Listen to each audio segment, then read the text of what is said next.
Welcome to day 2 of the 2020 ESHIP Summit. This is our 4th ESHIP Summit, and it is our first global virtual interactive event. My name is Andy Stoll. I'm a Senior Program Officer on the Entrepreneurship team at the Kauffman Foundation, and I want to welcome you to our conversations today.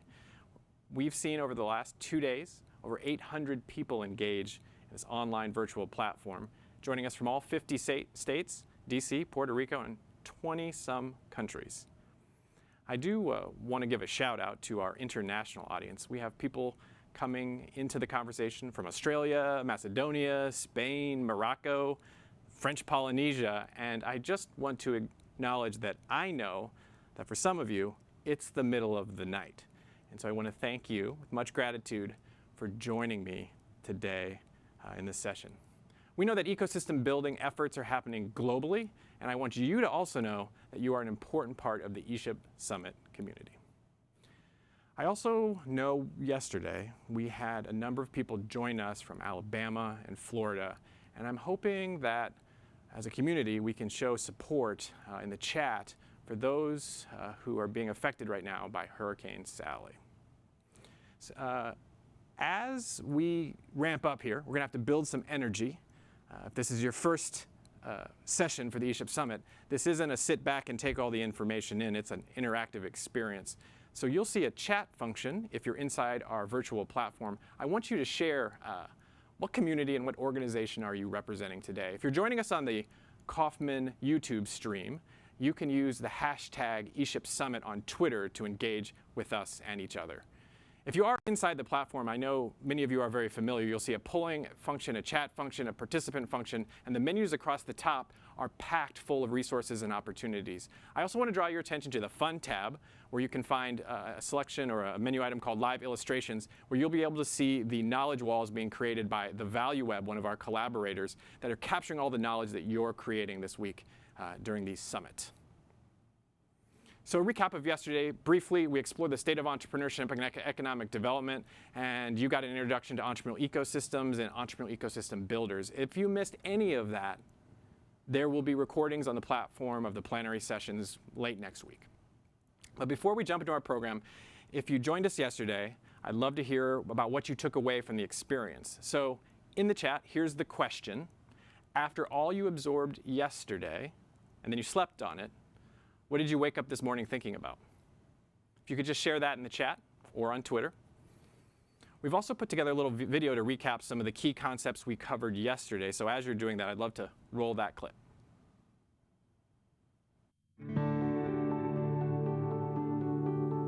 An entrepreneurial ecosystem is all of the resources that surround entrepreneurs as they move their business forward. Ecosystem building is about getting those resources and folks in the community to work together by creating an environment of trust and collaboration, supporting big ideas, supporting people when they take risks, supporting people when they fail, creating that right culture that is ripe for entrepreneurial success. Because of the changing nature of our economy and our communities, we have to take new approaches in ways that will make sure that everyone has the opportunity to participate. Traditional ways of supporting entrepreneurs looked at the individual parts of an ecosystem. Ecosystem builders take a systems view. They put entrepreneurs front and center in that system, and they say, how can I make our community more supportive of entrepreneurs of all types? So the role of an ecosystem builder is really a systems leader. It really takes leaders stepping up who care about the whole system and not just the individual parts of the ecosystem. Entrepreneurial ecosystem builders come from economic development, community development, libraries, universities. They come from different sectors. They could be entrepreneurs themselves. Anyone who cares about the success of entrepreneurs in their community. The challenge is that there's thousands of people that are working on building their entrepreneurial ecosystem, but they were doing it in what I would call custom and bespoke ways. There's very little consensus on some basic elements. How do we create the environment in which entrepreneurs in our community can thrive? What are the processes? What are the steps? How do you build an ecosystem? How do you measure the health of an ecosystem? And I think as that practice of ecosystem building matures, it becomes more available to more communities. The only way we're going to figure out how to do this is to figure it out together.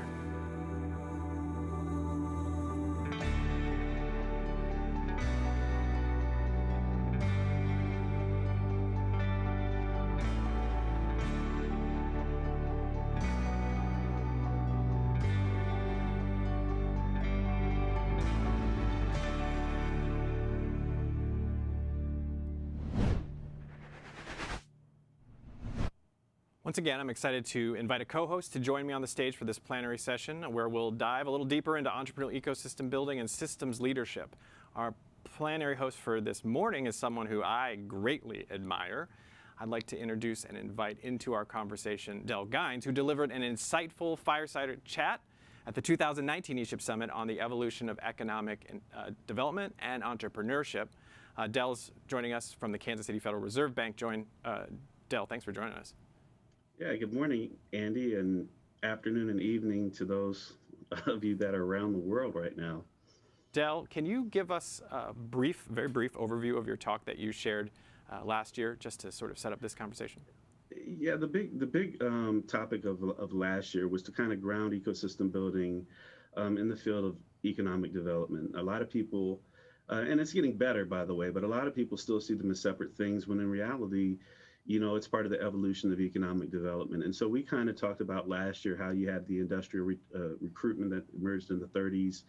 We actually had a form of entrepreneurial development that emerged in the 80s, which is more programmatic, state-run venture capital.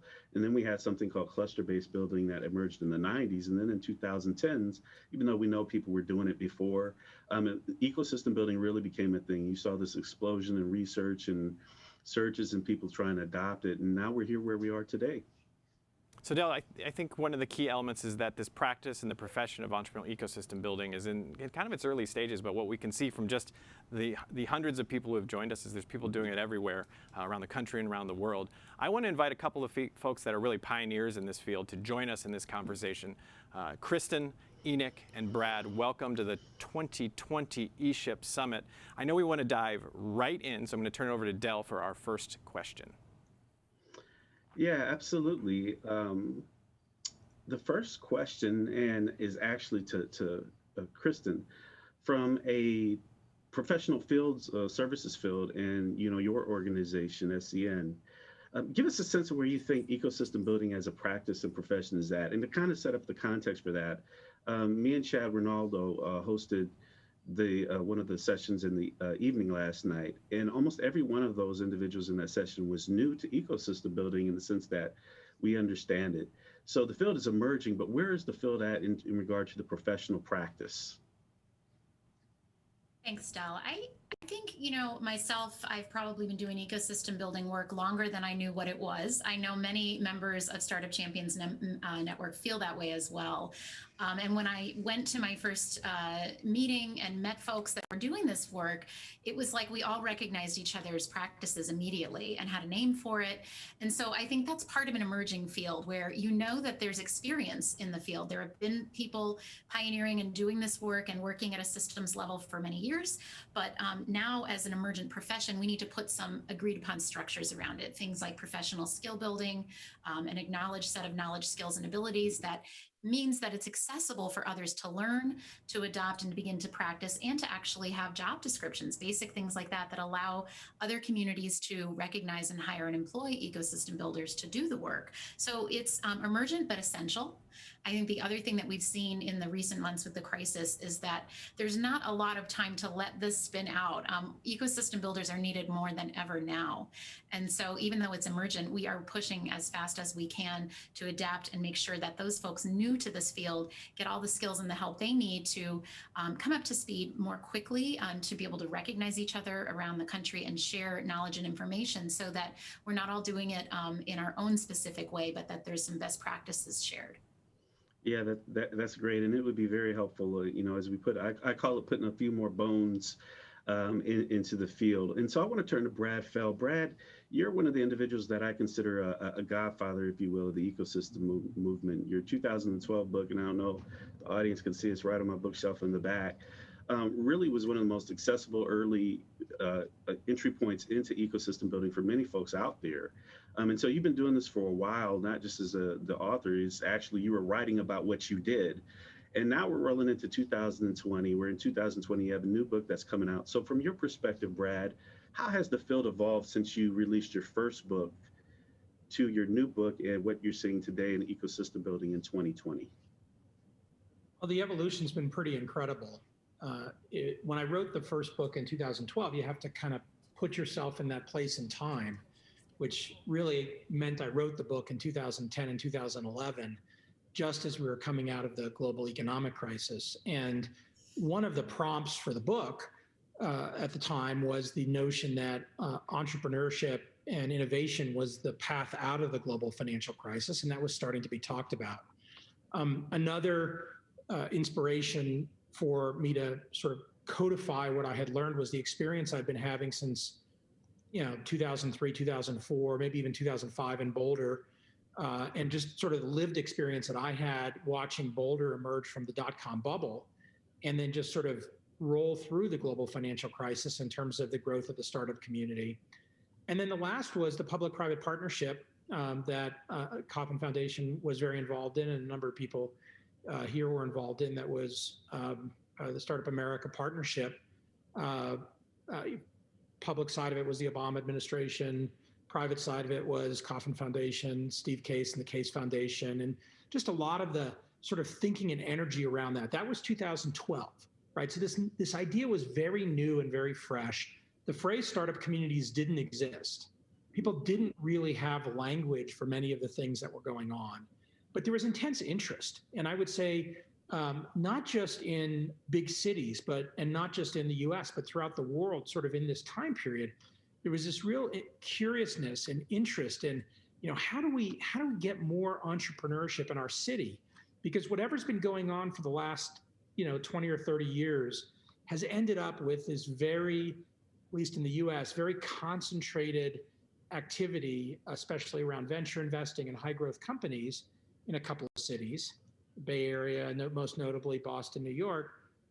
But the dynamics and sort of the bottom-up phenomena of entrepreneurship is everywhere. So what's the disconnect? If you roll forward to 2020, there is no question that entrepreneurship's been democratized globally. It's a function of behaviors. It's a function of having language, of how to build startup communities from the bottom up versus from the top down. The notion that entrepreneurial ecosystems are a separate thing from the startup community, and that you have lots of different actors in the entrepreneurial ecosystem that can have multiple agendas beyond just the one that's critical for the startup community, which really only has one agenda, which is to help startups and help entrepreneurs succeed. Like that's that essential component at the startup community level. And interestingly, I think the internet has helped enormously with this, because it's broadened both connectivity but also communication about companies and places. And much of the startup community and entrepreneurial ecosystem evolution has been around this global phenomenon of entrepreneurship, place-based, but without a zero-sum game. It's not that one place wins and another place loses, but that we can all be winners together as entrepreneurship stimulates what we're doing all over the world. So it's been really remarkable for me to participate and to see. Last comment, when I wrote that first book, my goal was not to own, manage, or control the idea. It's kind of the inverse, right? Again, bottoms up. Try to get some of these ideas out and give people language for it in a way that could be consistent and generative. And some ideas, not here's the prescriptive plan, but here's some ideas about some things that work and how they work, and some very loose-knit principles. Much of the work that I've gotten to do alongside Kauffman, with Kauffman, and with a number of other people has really been powerful. And when I wrote with Ian Hathaway the new book, The Startup Community Way, one of the things that we really tried to do again was, for the next decade, give people language that will help them think about how to evolve where they are today into the future. And we use the notion of complex systems and complex adaptive systems as the framework for that.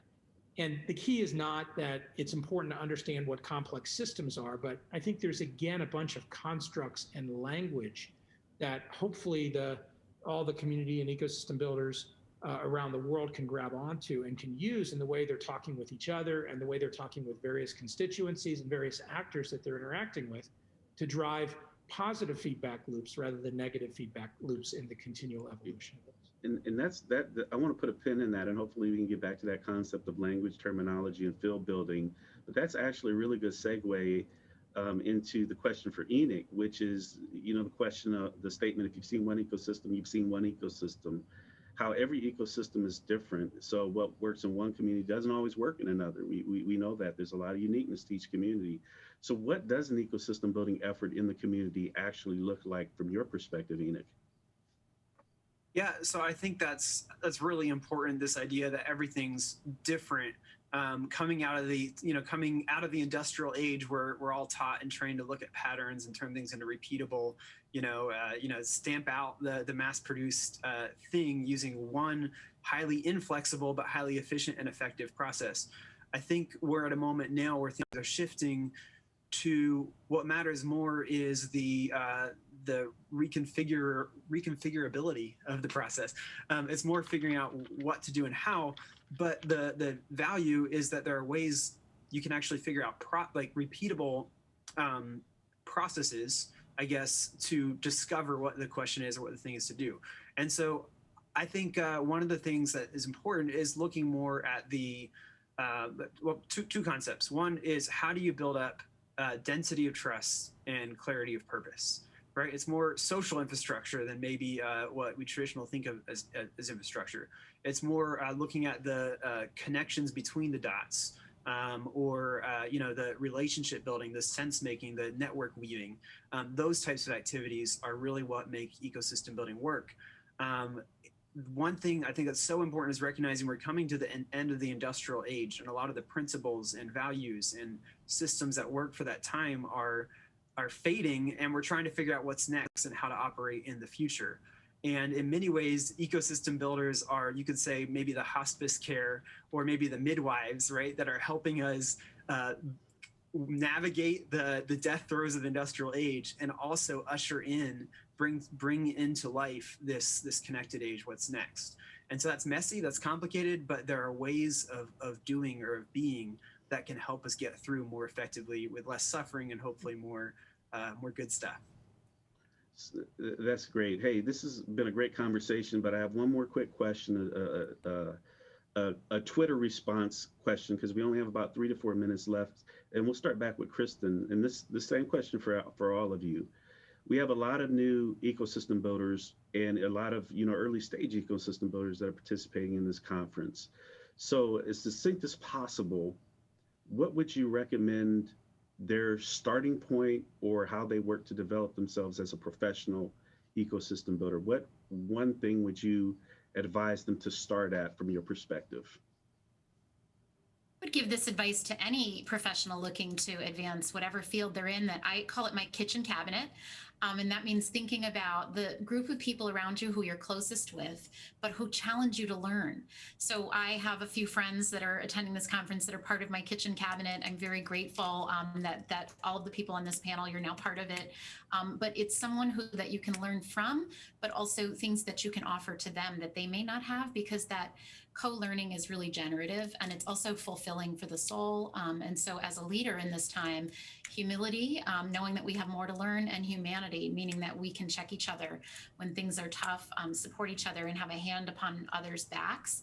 That to me is the one thing that will be a game changer for you. And that kitchen cabinet may change over time as your needs change, but it's going to give you a sense of solidity and community that isn't right in your day-to-day work. Which is also important, because those people in your cabinet are not involved in your day-to-day drama. So they can really be a great sounding board. Brad, that one thing these newer, younger ecosystem builders, not age-wise, but just in terms of field-wise, ecosystem builders would know that you would leave them with based upon your length of experience in the field.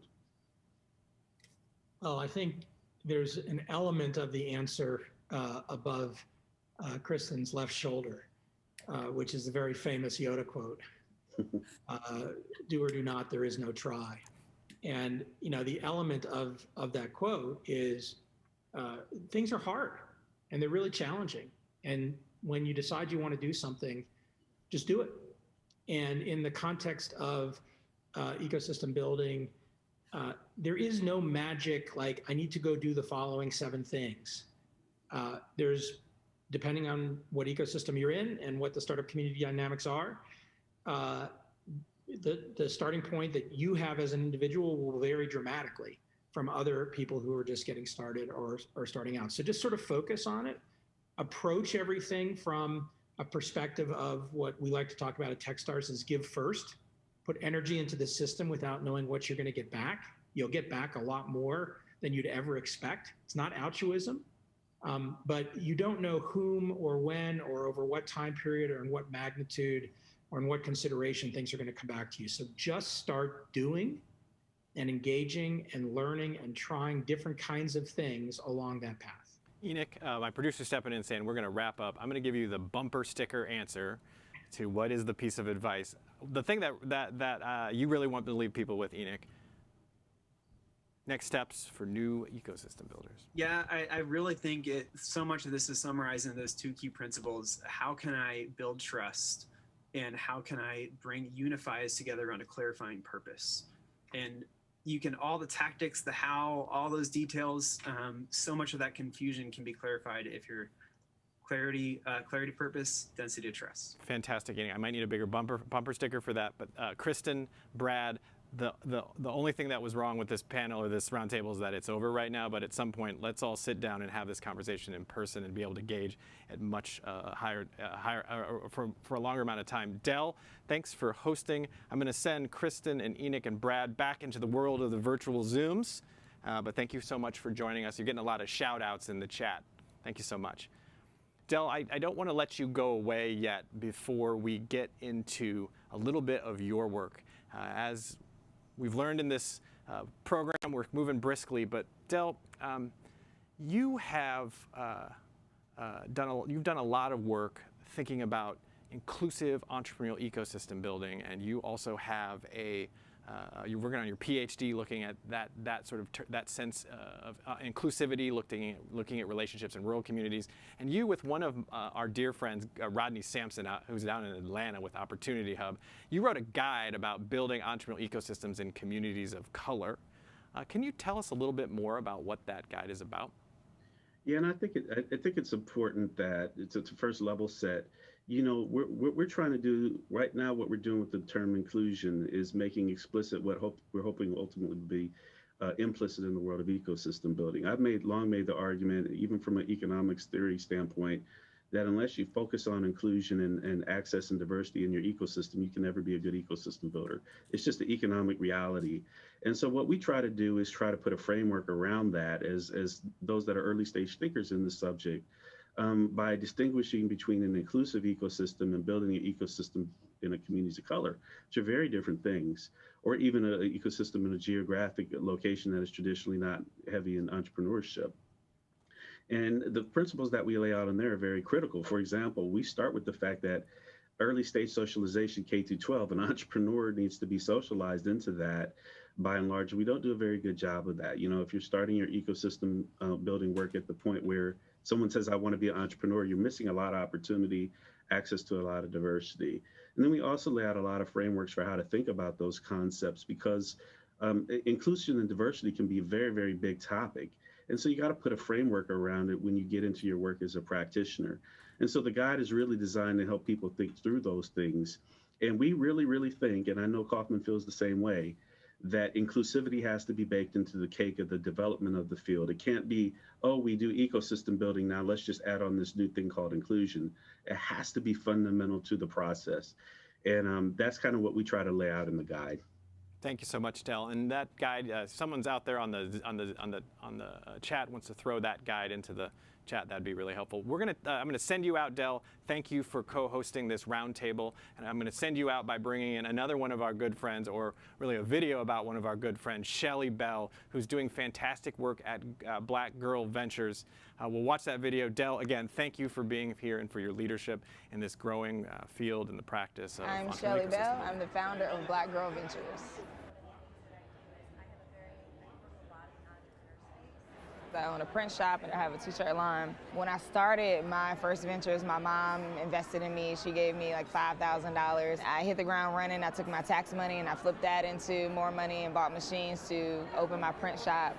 And all this great work and head down, working really hard. I had gotten some great press and things like that, and realized that I didn't have a community.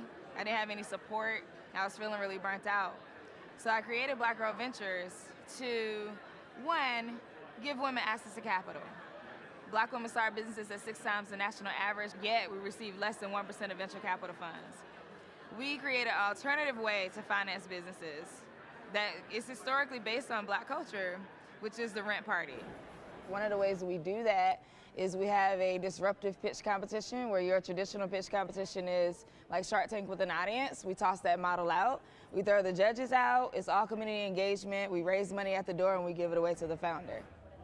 Investors invest in people who have the pattern of a white male, which can be no responsibility. They can just, go homeless, sleep on a couch, and like build this amazing tech company.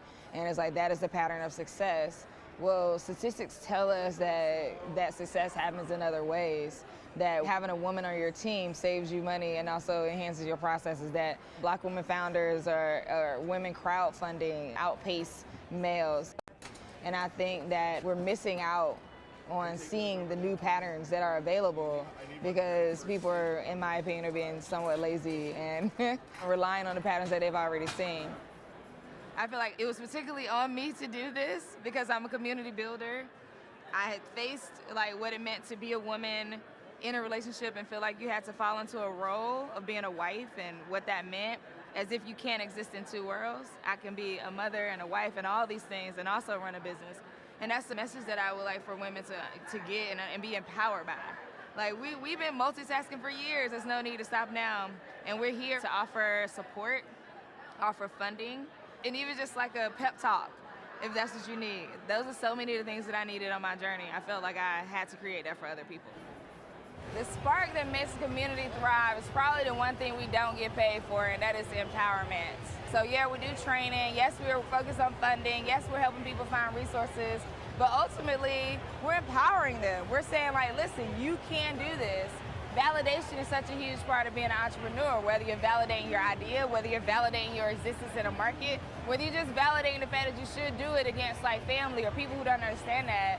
So part of being an ecosystem builder, whether we're saying it out loud or not, is we're validating your existence as an entrepreneur and saying you can do this and we're gonna help you do it, on top of just opening space to say, if nobody else believes in you, we will. By 2045, the majority of the country will be minorities. But that does not mirror economic growth. It means that if we're preparing for the future economically, then we start to look at how we hire diverse. How can now, when we become the majority of people, drive economic development, economic growth? So being a catalyst for economic growth right now means inclusion. It means allowing more voices at the table, differentiating, diversifying, or having different perspectives at the table, where we're addressing what's the future. A company or investors, they get ahead of the game at this point by including different voices and different perspectives. Women are the makers, the doers, and the dreamers. Women of all colors, backgrounds, ethnicities, countries. Right now, the future is female, and we need to start thinking about what that looks like and how we start having a conversation around hyping that up. We're kicking ass, all right? And taking names. So the future is female. People better get ready for it if they're not.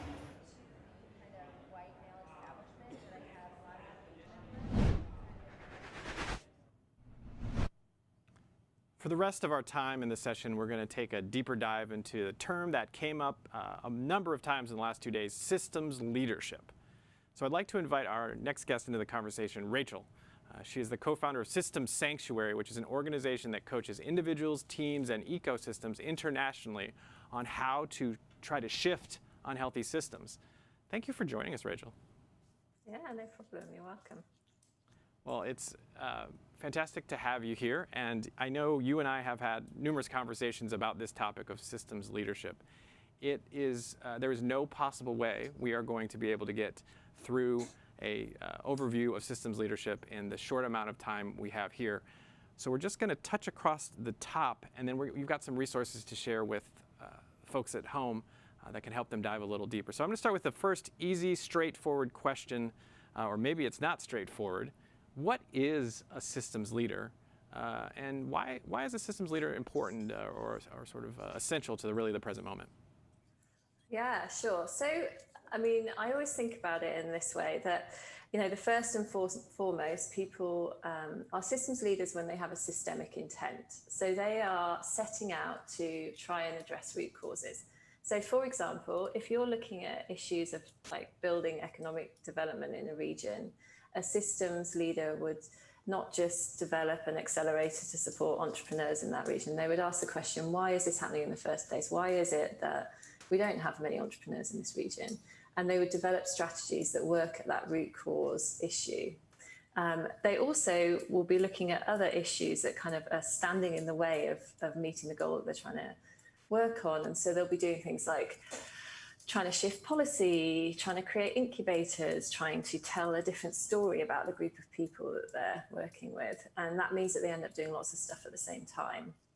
So one of their key skills is one of facilitation. So they will be trying to convene a group of people, capture the energy of that group of people, and turn that energy into new constellations of projects and initiatives to try and shift things. And then finally, they're people that really get stuff going. They're initiators. They start stuff. They don't, they often take personal risk, financial risk sometimes to make stuff happen that wouldn't have happened if they weren't there. Yeah. When I think about that description, I try to sort of compare it to the traditional way I think we think about sort of command and control or top-down leadership, and it just seems like a completely different sort of approach to this notion of leadership. Is there? I think what we heard in our roundtable just before is there's not an easy 1, 2, 3, 4, or you do this thing and then you shift the system and check the box. It's not a linear process where you do one thing which will lead to another thing which will lead to another thing. It's not something that we can write a strategic plan 10 years out. And so if I asked you for how do I do systems change as a systems leader, you couldn't give me here's the recipe, just follow it. But you've provided me a little bit of a framework that we can use to at least have a bit of a conversation today about how someone would approach the process of changing a system as a systems leader. So I think we've put this together in a graphic that I'd love to bring up and take a look at. Yeah, sure. And can you just walk us through this a little bit, Rachel, and sort of give us a sense of what we're looking at? Yeah, sure. So I should say, I got into this work because I ran a system change project in the UK after the financial crisis. So my experience of doing that for 10 years, and then I've now, with my co-founder, Tatiana, interviewed sort of 70 odd systems leaders internationally. So this is where, when we started to look at what were the common things that these systems leaders were doing, these were the buckets that their kind of work fell into. So the first thing is that's really important in terms of key capacities for systems leaders is an ability to locate yourself in the system. Like, who are you when you're trying to convene this kind of work? And have a consciousness and awareness of what that means for who you can bring into the space, who naturally is attracted, who's naturally repelled. Like, how are you going to develop strategies to shift that? And that's where I think it's really important. Understanding, like we always start all of our work using equity frameworks to bring in intersections of race, gender, sexual identity, etc., so that we can be really clear and start with deep conversations about like the histories that we're bringing into a room when we're trying to work together as a group of people.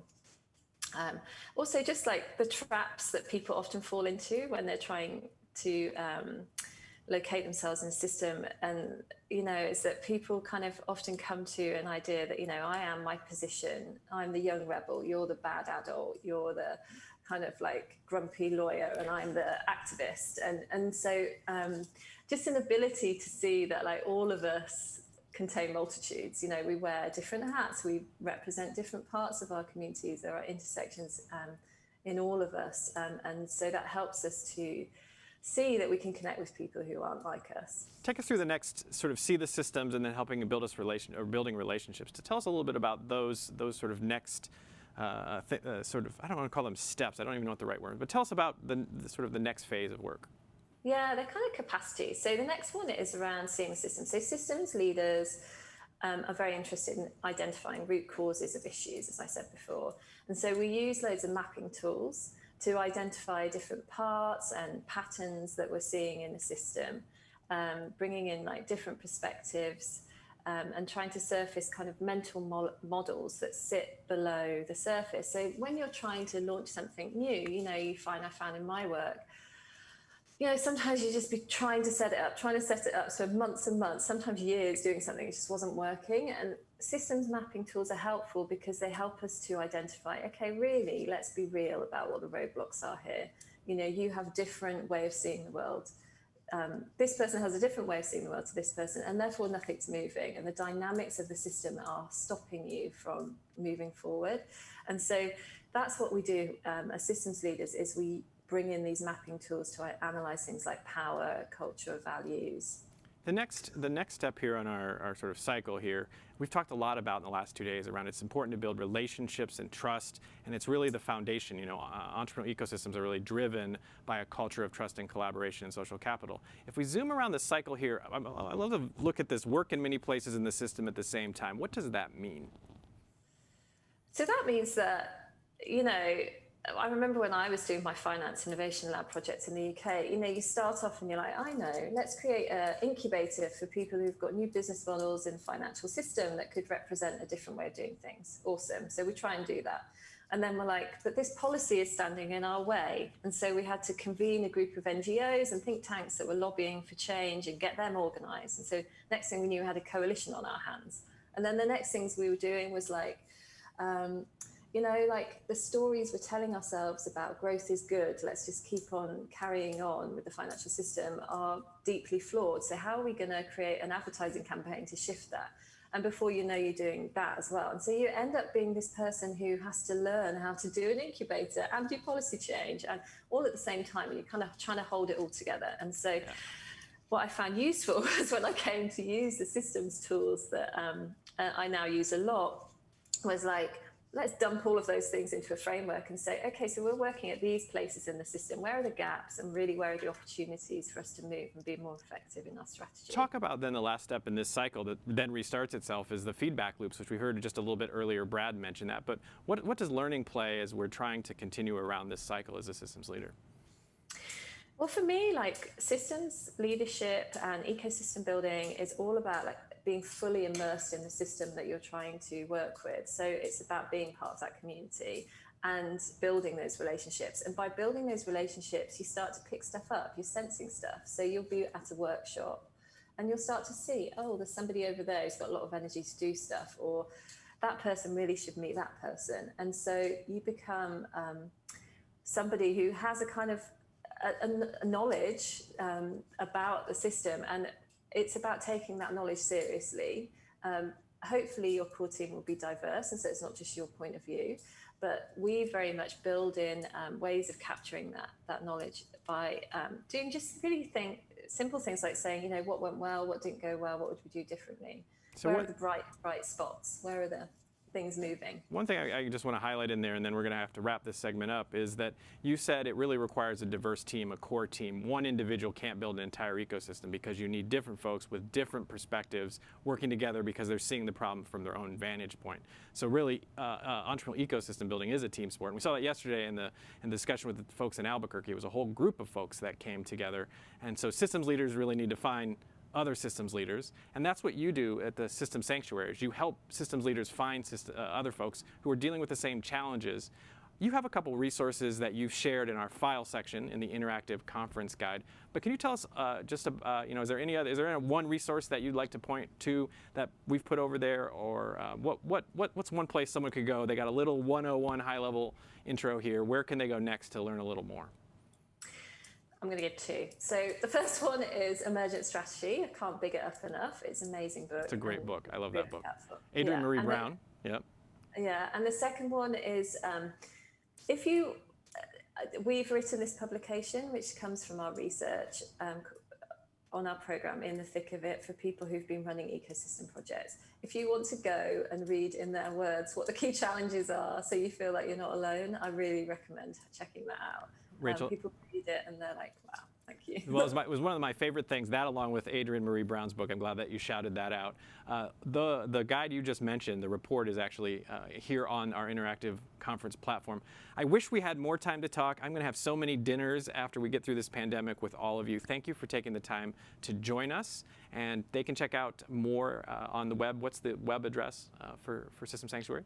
Just systemsanctuary.com. If someone can throw that in the chat. Thank you so much again for joining us and for your leadership and helping support systems leaders, ecosystem builders really around the world. Yeah, thanks.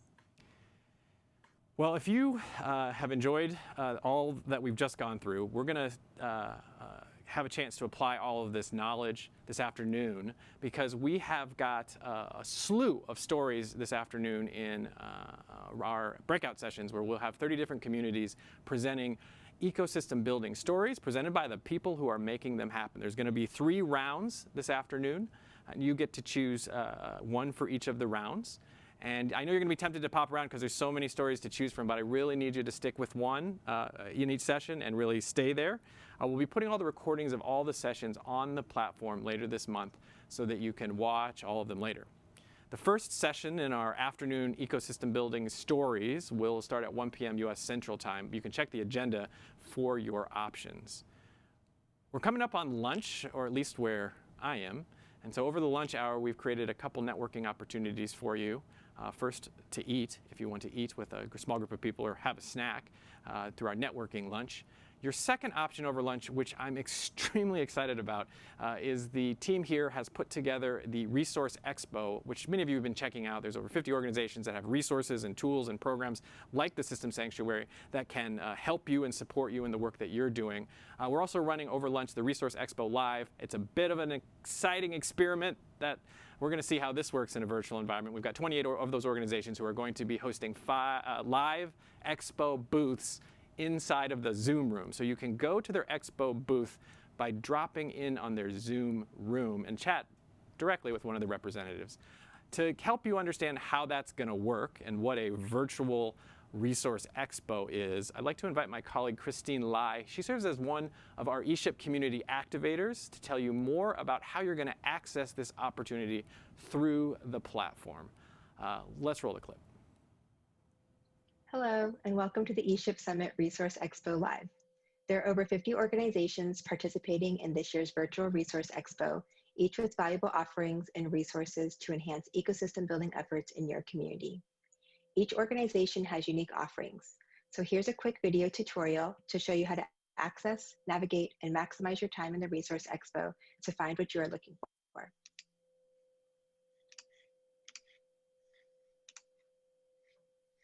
In the top navigation bar, you'll see Resource Expo with 3 drop-downs: Navigating the Expo, Office Hours, and Resource Directory. Let's start with Navigating the Expo. This page shows you a list of organizations with their engagement level. Connect Live indicates organizations with team members who are staffing the booth and available to connect with you in real time. Download Resources indicates organizations who have provided additional information, guides, videos, and other helpful resources that you can access by visiting their booth. Learn More simply provides you with basic information so you can learn more about the organization. You can filter and search by using these 3 tags. Let's try this by going over to the Resource Directory. Here, you'll see a full list of all participating organizations. In the top right, you'll see a search bar. Click there and a drop-down will appear, allowing you to search in multiple ways. As mentioned, you can search by engagement type. And in addition, there are other tags we've created to help you navigate all the great resources available. I'll highlight the main ones here. Data will bring up organizations who provide data, research reports, and other meaningful metrics. Policy will show you organizations who have briefs, examples, and frameworks on how you can shape local and/or national policy to support inclusive ecosystems. Practice will provide you with organizations who have processes, specific approaches, and skill-building resources on how you can apply ecosystem building. Program will bring up organizations who offer different programs to support ecosystem builders or ecosystem building activities.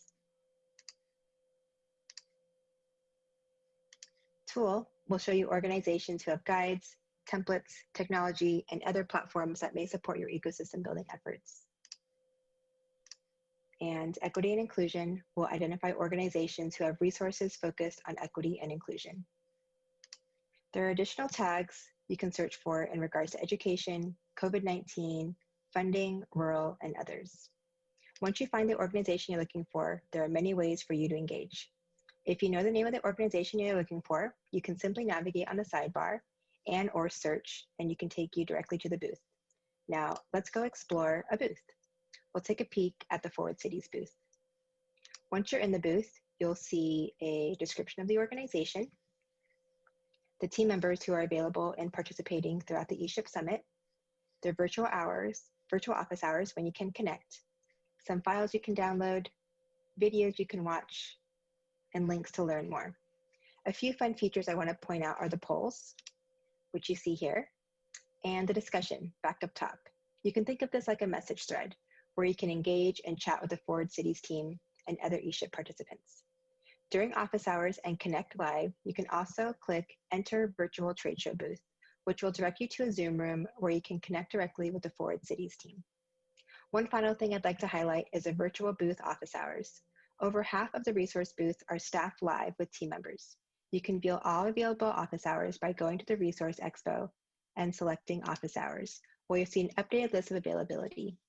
Note, there are 2 tabs, one sorted by organization name and another sorted by time. Click on the name of the organization you're looking to connect with, and it will take you directly to their booth to connect with them during their office hours. There's a lot to explore and so much incredible information and rich resources to gather. So go over to the Resource Expo, select Navigating the Expo, and scroll down to see which organizations have team members you can connect with live, or select Resource Directory and see a full list of all participating organizations, and use the search feature in the top right, along with the tags, to help you find the organizations that may have what you're looking for. If you have any questions or need more help navigating the Resource Expo, feel free to ask the help desk in your lower right-hand corner at any time. Thanks for participating in the 2020 ESHIP Summit, and happy exploring around the Resource Expo. Thank you, Christine, for preparing that helpful video. Shout out to Christine and Presley and the team and all the the Natural Resource Providers that are engaged with this Resource Expo. It's a bit of an experiment in terms of the live activity, but the good news is that the Resource Expo is actually available for you to browse through the end of the year, so don't feel like you have to visit every booth. But for the next hour, there will be opportunities to meet one-on-one in these virtual booths. So spend a little time during the next break, explore a couple of the booths, check in with a couple people, leave some messages, take some polls, and then we're going to keep the conference platform open again through the end of the year for you to browse. So now's a chance to stretch your legs, get a drink. If it's lunchtime where you are, to have some lunch, and we'll spend about an hour looking through the Resource Expo. There's an opportunity to do our networking lunch and just have lunch or a bite with a couple interesting people from across the country and around the globe. And then we'll join back together at 1 p.m. for our first round of breakouts and ecosystem building stories. As we head out, I want to show you a video submitted by James Fegan from Detroit about the entrepreneurial ecosystem in Southeast Michigan. People have been asking what would bring us back. I mean, back. I don't know, sometimes those words get in the way.